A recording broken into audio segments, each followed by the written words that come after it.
এখন আছে। বিগত সময়ে এক একজনের কথা চলছে, নেতার কথাই থানা চলছে, নেতার কথাই মাহফিল চলছে। নেতা বলছে পোস্টারে যদি আমার নাম না দেওয়া হয় উপরে তাহলে মাহফিল করতে দেওয়া হবে না। কি ছিল না? এখন কিন্তু এই সমস্যাটা নাই, আগামী দিন হওয়ার সম্ভাবনাও নাই। অতীতে মাহফিল করতে পারমিশন লাগতো, এখন গান বাজনা করতে পারমিশন নিতে হবে। ঠিক আসতে না জোরে কোন? ওয়াজ মাহফিল, তাফসীর মাহফিল, ইসলামিক কনফারেন্স করতে বাংলার জমিনে আর কোনো প্রশাসনের অনুমতি লাগবে না।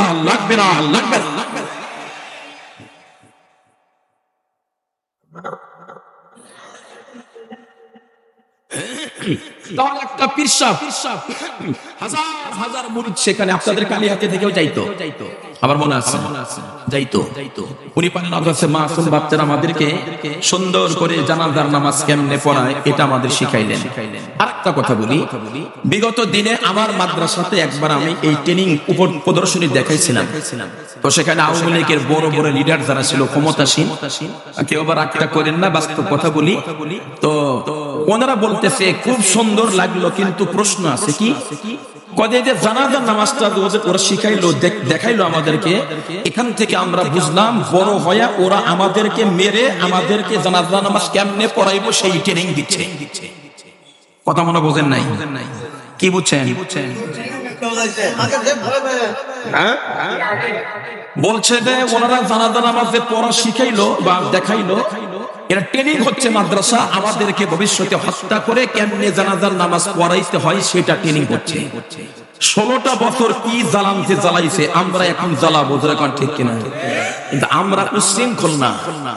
বিচার যারা অপরাধ করছে তাদের কিছু বিচার হয়েছে, বাকি বিচার তো বাংলাদেশের জমিনে হবে, পরকালেও হবে, ঠিক না? আমার পরিচয়টা হলো আমি হেফাজত ইসলামের জেলা সেক্রেটারি, বাংলাদেশ খেলাফত মজলিসের জেলা সেক্রেটারি, রাবেতাতুল ওয়াইজিনের জেলা সেক্রেটারি, তিনটা দায়িত্ব আমার কাঁধে। 2013 সাল থেকে 2টা মামলা এখনো আছে, এখন আর তেমন তৎপর নাই, মানে একটু ঠান্ডা, বুঝতেইছেন, কিন্তু 11 লাখ টাকা গেছে শুধু মামলার পিছনে। আমার অপরাধ আমি কিচ্ছু জানি না। যেই দিন আমাদের সিরাজগঞ্জের এমপি সাহেবের বাড়িতে কারা ঢেল দিছে, কে বা কারা, ওই দিন আমার মাহফিল ছিল সিলেট মৌলভীবাজার কুলাউড়াতে, আমি জানি না। আমার নাই মামলা, 13টা বছর আমি এই মামলার ঘানি টেনেছি। কত মানুষ, নিরীহ মানুষ, প্রতিদিন 8টা 10টা, প্রতি মাসে 10টা 20টা 30টা পর্যন্ত মামলার হাজিরা দিচ্ছে, জোরাগান ঠিক কিনা? সংসার নষ্ট হয়েছে, সংসার চলে গেছে। আমার সিরাজগঞ্জে একজনের বউ চলে গেছে, নেতার বউ, ওই যে লোকটার মামলা 27টা, এদের সামনে কি হবে আল্লাহ ভালো জানে। কারণ শুনছে 41 সালের আগে নাকি শেখ হাসিনা সরবে না, এইটা চিন্তা করেই বউ স্বামীকে ডিভোর্স দিয়ে আরেক জায়গা চলে গেছে। আর আপনারা জানেন সেনাবাহিনীর যে যিনি আজম, উনি তো বের হবেন কোনো সম্ভাবনাই ছিল না, বের হয়ে দেখতেছে তার বউ বিয়ে হয়ে গেছে। ফেসবুকে দেখছেন না, গোলাম আজম সাহেবের ছেলে বিয়েই হয়ে গেছে। মাত্র 1 বছর আগে অন্য স্বামীর সাথে বিয়ে হয়েছে, মনে করছে উনি নাই, মারা গেছে, পরে তো বের হয়ে আসছে। এই যে কষ্টগুলা দিছে, এই কষ্টের খেসারত দিতে হবে না? কথা বলেন, দিতে হবে না? ওলামা কেরাম মসজিদে বয়ান করতে বলছে হুজুর ঘড়ির কাঁটা কিন্তু বেশি দূরে নাই। মাহফিলে এসেছি বলছে রাজনীতি করা যাবে না, কানে কানে বলছে। আবার বলছে 12টা বাজানো যাবে না, 12টা পার করা যাবে না, লাইট 10টা বন্ধ, বিদ্যুৎ অপচয় হচ্ছে। ওখানে মাইক 13টা বন্ধ, এখানে মাইকের সাউন্ড কি বলে এটাকে, শব্দ দূষণ হচ্ছে। আর ওরা যখন ডিজে বাজায়া গান করতো ওটা শব্দ দূষণ হতো না। জোরে বলেন, কম জ্বালান নাই। তবে একটা কথা মনে রাখবেন, মানুষের অত্যাচার জুলুম যখন চূড়ান্ত পর্যায়ে চলে যায় তখন আল্লাহ পাক আর ছাড় দেয় না, আল্লাহ বলে ইন্না বাতশা রাব্বিকা লাশাদীদ, আল্লাহর পাকড়াওটা সাংঘাতিক, যাকে ধরে তাকে আর ছাড়ে না। অনেক ওলামা কেরামকে জ্বালাইছেন, অনেক মানুষকে হত্যা করেছেন, অনেক স্ত্রীকে বেদনা করেছেন, অনেক মার বুক খালি করেছেন। আজকে দেশের মানুষ জেগেছে বৈষম্য বিরোধী আন্দোলনের মাধ্যমে। কিসের 41 সাল বিষয় পালাইছে, 40 মিনিট লাগে না, 40 মিনিট আগে শেখ হাসিনা জানে না বাংলাদেশের প্রসারিত হবে, পালাইতে হবে জনগণ থেকে। খুব বেশি সময় লাগে নাই, শেখ হাসিনা 40 মিনিট আগেও জানে নাই যে আমাকে এভাবে গটি বাটি নিয়ে পালাইতে হবে। এখন আবার ম্যাডাম মাঝে মাঝে নাটক করতেছে, চট করে নাকি ঢুকবে। এ মনে রাখবেন, যারা এখন এই স্বপ্ন দেখতেছেন, এখানে আওয়ামী লীগের পন্থী অনেক লোক আছেন, হয়তো ওপেনে করতেছেন না, কিন্তু ষড়যন্ত্রটা করতেছে। তারা গা ঢাকা দিয়ে আছে, আর প্রতিদিন স্বপ্ন দেখে মনে হয় ম্যাডাম ঢুকে পড়বো কিয়ামতের আগে। কিয়ামতের আগে রাজনীতি কিছুটা হলে বুঝি। বঙ্গবন্ধুর কন্যা শেখ হাসিনাকে আমরা 13 বছর দেখছি, তো এই মাল সাংঘাতিক মাল, নিজের জীবনের বড় মায়া করে এদেশের মানুষের পক্ষে কাজ করে নাই। যা করেছে নিজের বংশের জন্য, বাবার খুনিদের বিচার করেছে, নিজের দল করেছে, বাংলাদেশের মানুষকে অপমান করে। ঠিক বললাম না ভুল বললাম? 10-15 বছর পরে বাংলাদেশ আওয়ামী লীগের রাজনীতি হয়তো বা সম্ভব মাঠে আসতে পারে, কারণ নিষিদ্ধ করা হয় নাই, কিন্তু শেখ পরিবার বাংলার জমিনে আর আসবে না। অতএব যারা এখনো স্বপ্ন দেখতেছেন, নীল চশমার স্বপ্ন দেখতেছেন, ম্যাডাম চট করে আসলে বের হব, গতকাল ভোরে বের হইছিল, আজকেও বের হইছিল, ট্রাম্পের ছবি নিয়ে পাছা লাল হয়ে গেছে। বোঝেন না? বোঝেন না? পাছা লাল হয়ে গেছে। এখন যারাই শেখ হাসিনার কল রেকর্ডে গোপনে আটক করে রাস্তা বের হবে, ওদের খালি মারি হয়। সম্মানিত হাজরিন, আমার জানা মতে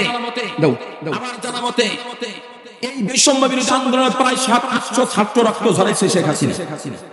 শেষ মুহূর্তে সেনাবাহিনী প্রধান, পুলিশের আইজি 3 বাহিনী প্রধানকে বলছে, আপনি শুটিং জানেন, শুটিং করেন, আমার ক্ষমতা চাই। তার মানে উনি বাংলাদেশের মানুষকে ভালোবাসতেন। আরো 20-50 হাজার লোক মারলেও তার কিচ্ছু হইতো না। ওই লোকটাকে নিয়ে তারা স্বপ্নে এখনো দেখছেন বাংলার জমিনে ফিরে আসবে আশা করেন। আমি এই পরে ঘোষণা দিলাম, তারা আমেরিকা চাইতো খারাপ। আমার কথা কি রাগ করতেছেন? হুজুর শুরুতেই যে গরম, আমি আসলে বক্তাই গরম। আমার অনেক কয় হুজুর একটু কান দেন, আমি কানতে পারি, আমার যুক্তিটা ভিন্ন, আমি কাঁদবো হলো রাত 3টার পরে। কথা কয় না? আর এটার পরে তাহাজ্জুদে নিয়ত করে ওযু করে চোখের পানি ছেড়ে যখন কাঁদবেন, হুজুর এখানে বসে আছেন, বলেন এই চোখের পানি নাকের ডগার আসার আগে আল্লাহর দরবার আপনি কবুল।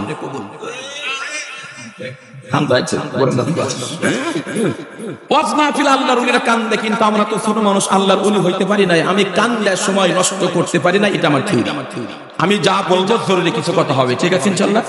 সম্মানিত হাজরিন, যে কথা বলতেছি আলোচ্য বিষয়টা খুবই মানে বর্তমান প্রেক্ষাপট হিসেবে শেখ হাসিনার পতনটা হয়েছে খুব বেশি কারণে না, মাত্র একটা কারণ। কয়টা কারণ? এই কারণটাই আমি আজকে তেলাওয়াত করেছি, এবং বিষয় যে কোরআনে কারীম সূরা কফের ছোট্ট আয়াত তেলাওয়াত করেছি, নবী আলাইহিস সালাতু ওয়াস সালামের 2টা হাদিস তেলাওয়াত পাঠ করেছি। এখান থেকে আমার আজকের আলোচ্য বিষয় হলো জবানকে কন্ট্রোল করা।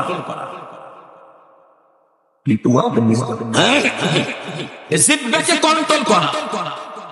বলেন তো আপনারা, এই আলোচ্য বিষয়টা বর্তমান দরকার আছে না নাই? কেমন দরকার?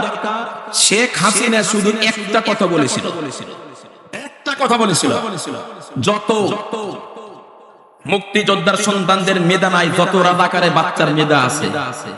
কথা কয় না? একটা শব্দ জবান থেকে বের হয়েছে তো গটি বাটি আউট। কথা কয় না?